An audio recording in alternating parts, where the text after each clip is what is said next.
Hello বন্ধুরা, কেমন আছো সবাই? আশা করি খুবই ভালো আছো।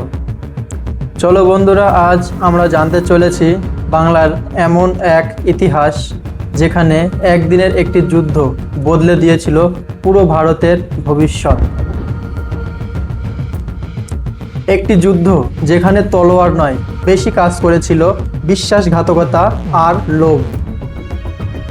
বন্ধুরা, আজকের গল্প পলাশির যুদ্ধ।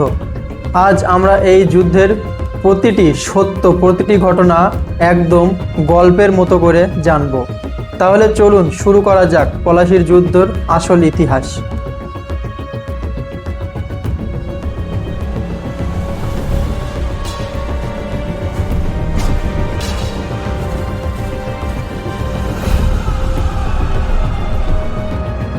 বন্ধুরা, ভারতের সবচেয়ে সমৃদ্ধ অঞ্চলের মধ্যে 1700 ও 1800 শতকের বাংলা ছিল এশিয়ার সোনা দানার দেশ। সুন্দর মসলিন, রেশম, ধান, নীল, মশলা, বিশ্বের সবচেয়ে দামি পণ্য উৎপাদিত হতো এই বাংলায়। আর বাংলার নবাব ছিলেন সিরাজউদ্দৌলা। আমি সিরাজউদ্দৌলা। আমি বরবাদ হয়েছি নিজের লোকের জন্য। নিজের লোকেরাই আমার সাথে বিশ্বাসঘাতকতা করলো।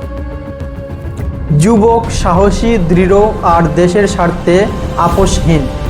কিন্তু সমস্যাটা ছিল, এই বাংলায় ঢুকে পড়েছিল এক বিদেশি কোম্পানি, ইস্ট ইন্ডিয়া কোম্পানি, যারা বাইরের থেকে ব্যবসায়ী হলেও ভেতরে ভেতরে ইন্ডিয়া দখলের ছক কষছিল। কিন্তু বন্ধুরা, সংঘর্ষের শুরু হয় তখনই। কোম্পানির লোকেরা বাংলায় কর না দিয়ে ব্যবসা করত, মহলের ভিতরে লুকিয়ে লুকিয়ে অস্ত্র জমা করত আর গোপনে সেনা সৈন্য বাড়াতো, যেটা নবাবের নিয়মের বিরুদ্ধে ছিল। নবাব সিরাজউদ্দৌলা বললেন, বাংলার নিয়ম মানবে, নাহলে বাংলা ছেড়ে চলে যেতে হবে।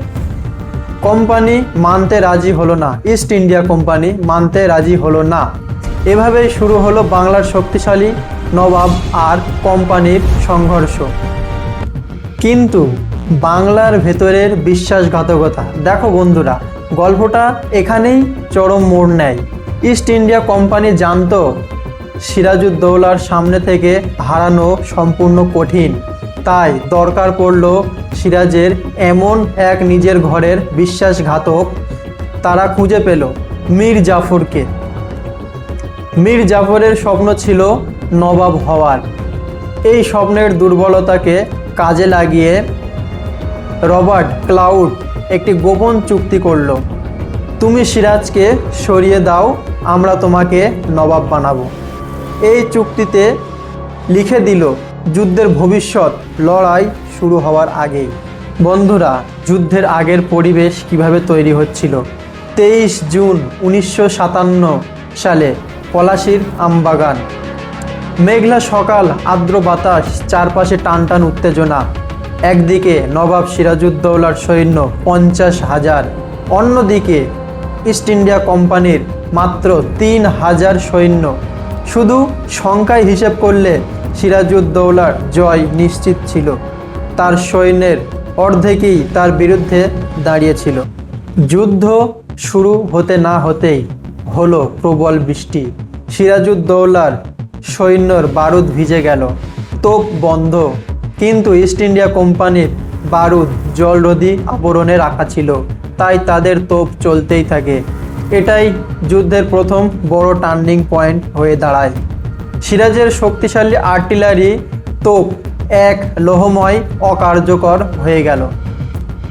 বন্ধুরা, এইবারে মীর জাফর এখানে বিশ্বাসঘাতকতা কিভাবে শুরু করলো।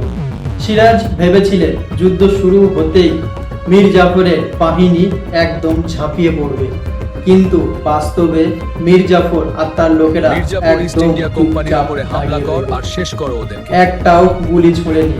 সিরাজ যখন দেখলেন তার নিজের সৈন্য, সেরা সৈন্য কমান্ডোরা তাকেই বিশ্বাসঘাতকতা করেছে, তখন তার চোখে হতাশা আর রাগ, ব্যথা মিলেমিশে এক হয়ে যায়।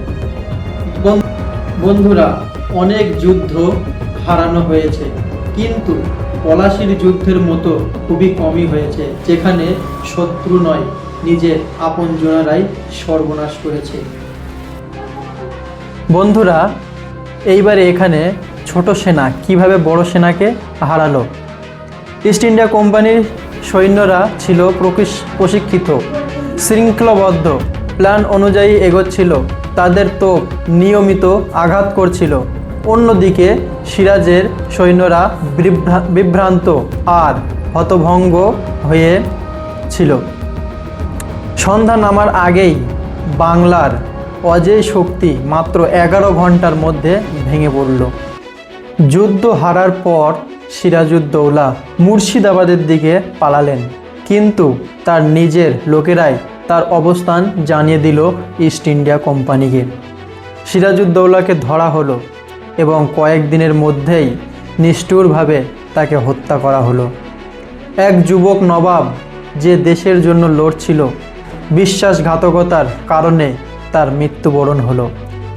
এখন মীর জাফর নবাব, এক নকল সিংহাসন। মীর জাফরকে নবাব বানানো হলো, কিন্তু আসল ক্ষমতায় ছিল ইস্ট ইন্ডিয়া কোম্পানি। সব ছিল কোম্পানির হাতে। বাংলার বিপুল সম্পদ, সোনা, রূপা, হীরা সব লুট করে নিয়ে গেল ইংরেজরা। যে বাংলা একসময় বিশ্বকে চালাতো, সেই বাংলা ধীরে ধীরে দারিদ্র্যের দিকে ঝুঁকে পড়ল। এইবারে শুরু হলো ভারতে ব্রিটিশ শাসনের। পলাশির যুদ্ধ কোনো সাধারণ যুদ্ধ ছিল না, এটাই ছিল ব্রিটিশ শাসনের প্রথম দরজা। ইস্ট ইন্ডিয়া কোম্পানির ব্যবসায়ী থেকে হয়ে গেল শাসক।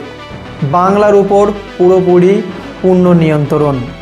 নিজেদের আদালত, করবস্তা, সেনা সব চালু করলো। আর এরপর শুরু হলো 200 বছরের ব্রিটিশ শাসন। এজন্যই ইতিহাসবিদরা বলেন, পলাশিতে ধোঁকা না হলে ব্রিটিশরা কখনোই ভারত শাসন করতে পারত না। যাই হোক বন্ধুরা, এটাই ছিল পলাশির যুদ্ধের আসল ইতিহাস আর গল্প। একটি যুদ্ধ যেখানে তলোয়ারের চেয়ে চক্রান্ত আর বিশ্বাসঘাতকতাই বেশি খেলেছে।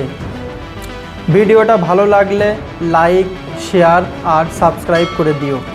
আবার দেখা হবে এক নতুন ইতিহাস নিয়ে।